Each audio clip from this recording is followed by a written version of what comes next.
Selanjutnya adalah pedoman interpretasi data klinik untuk imunologi dan serologi. Yang pertama adalah tes human immunodeficiency virus atau HIV. Untuk HIV ini parameter yang diukur di data lab di rekam medis itu, ya, data lab yang digunakan adalah CD4. CD4 itu tulisannya CD4 ya. Itu kalau bisa diibaratkan CD4 itu tentaranya tubuh untuk melawan virus HIV itu ya. Kita baca deskripsinya lah. Deskripsi dari HIV adalah retrovirus, virus RNA yang menyerang sel sistem imun terutama CD4 dan limfosit T yang melemahkan pertahanan host, menyebabkan infeksi oportunistik dan acute immunodeficiency syndrome atau AIDS ya. Infeksinya namanya AIDS, virusnya namanya HIV begitu pada hampir semua kasus. Beberapa tes digunakan untuk menentukan pasien yang kemungkinan terinfeksi HIV, yaitu antibodi HIV, tes Western blot, tes antigen HIV, HIV RNA, CD4, dan beban virus. Kemudian ini adalah tes antibodi HIV ya.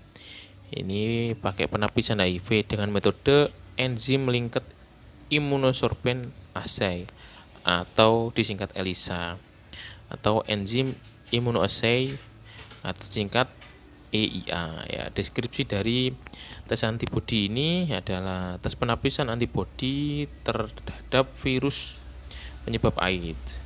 Sebagian besar tes penapisan juga meliputi HIV-2. Ini tes-tesnya ya. Kemudian tes Western blot. Kemudian tes antigen HIV ini. Kemudian HIV RNA dengan polymerase chain reaction atau PCR ya. Jadi enggak tes COVID tok yang di PCR ya. Di HIV juga ada PCR-nya. Nah, ini adalah hitungan CD4 dan limfosit T. Nilai normalnya.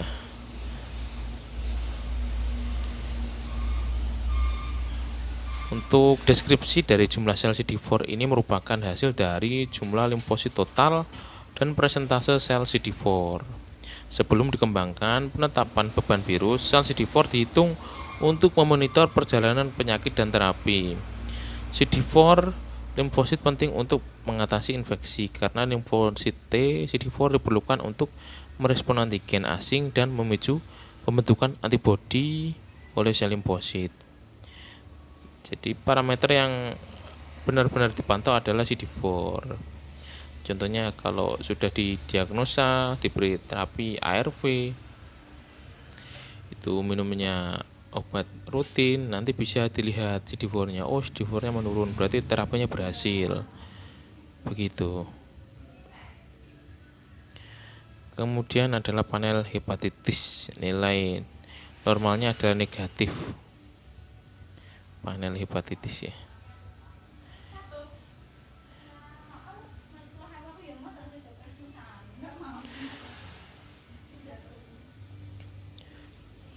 Kemudian untuk panel hepatitis ini dibagi dari hepatitis A, hepatitis B, kemudian Venereal Disease Research Laboratory (FDRL). FDRL adalah uji pengendapan yang digunakan untuk mendiagnosa dan memantau penyakit sipilis ya. HIV dan sipilis. Implikasi kliniknya untuk sipilis ini ya, hasil tes positif ditemukan bila infeksi terjadi setelah 4-6 minggu. Hasil positif harus dikonfirmasi dengan tes fluorescent triptomal antibody absorb atau ETA-ABS. Hasil false positif dapat ditemukan pada ibu hamil ya.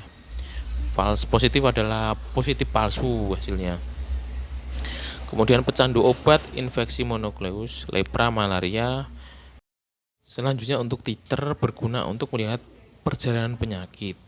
Penurunan titer menunjukkan respon terhadap terapi. Titer menurun dalam 6-12 bulan setelah terapi sifilis primer.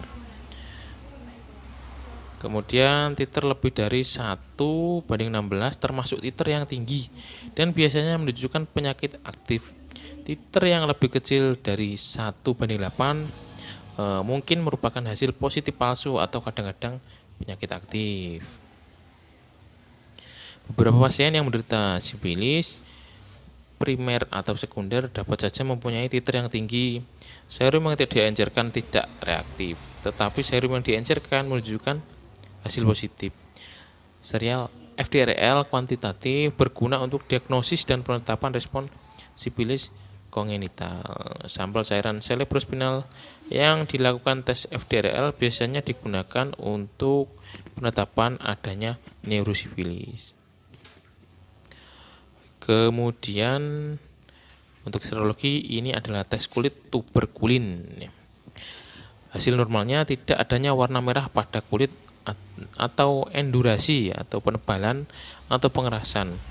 Hal ini menunjukkan tes kulit negatif ya. Maksudnya tidak ada warna merah, tidak ada penebalan atau pengerasan pada kulit. Abnormalnya indurasi pada kulit, kemerahan, udem, kemudian nekrosis sentral. Semakin besar diameter bengkak, maka semakin positif hasil. Hasil negatif jika diameternya kurang dari 5 mm. Kemudian hasil tidak pasti atau mungkin itu diameternya 5-9 mm. Jika ukuran diameternya itu lebih dari 10 mm, maka hasilnya adalah positif. Tes kulit positif menunjukkan pernah terpapar basil tuberkulosa TB ya, atau pernah divaksin BCG. Untuk deskripsinya, tuberkulin adalah fraksi protein purified protein derivat hasil pertumbuhan Mycobacterium tuberculosis atau Mycobacterium boris yang larut. Antigen diberikan secara intradermal 0,1 mili menghasilkan bleb pada tempat injeksi intradermal. Biasanya aspek volar atau dorsal pada lengan. Antigen tersedia dalam 3 konsentrasi. 1, 5, 250 tuberkulin ya. Tes dievaluasi dalam waktu 48-72 jam. Tujuan dari antigen tuberkulin diberikan untuk menentukan apakah pasien mengalami tuberkulosis aktif atau dorman. Dorman ini adalah posisi tidur ya.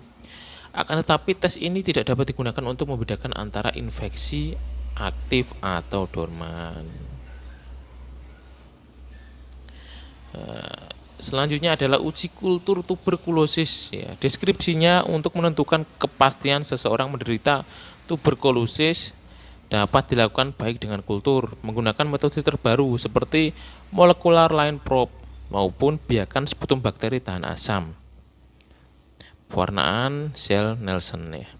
Implikasi kliniknya, penentuan tuberkulosis dapat dilakukan dengan tes pewarnaan kultur dan tes kultur mikobakteri. Jika dibandingkan keduanya, yang pertama simple, cepat dan tidak mahal, tetapi sensitivitasnya lebih rendah, kurang sensitif. Sensitivitas bakteri tahan asam lebih rendah pada TB ekstrapulmonal, pasien menderita HIV, dan pasien yang menderita mikrobakteria non-tuberkulosis. Bakteri tahan asam tidak dapat membedakan Mycobacteria tuberculosis dan Mycobacteria non-tuberkulosis.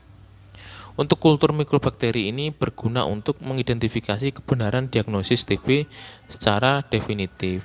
Tetapi biayanya lebih mahal. Keuntungan lainnya dapat digunakan untuk menetapkan kepekaan bakteri terhadap obat anti-TB ya. Hapusan sputum ya. Diagnosis yang dinyatakan negatif bila paling ketiga hapusan sputum negatif, termasuk paling tidak 1 spesimen sputum pagi. Pasien yang dicurigai dianjurkan dilakukan pengambilan 3 kali sputum, yaitu sewaktu pagi. Pas baru bangun tidur, segera riak.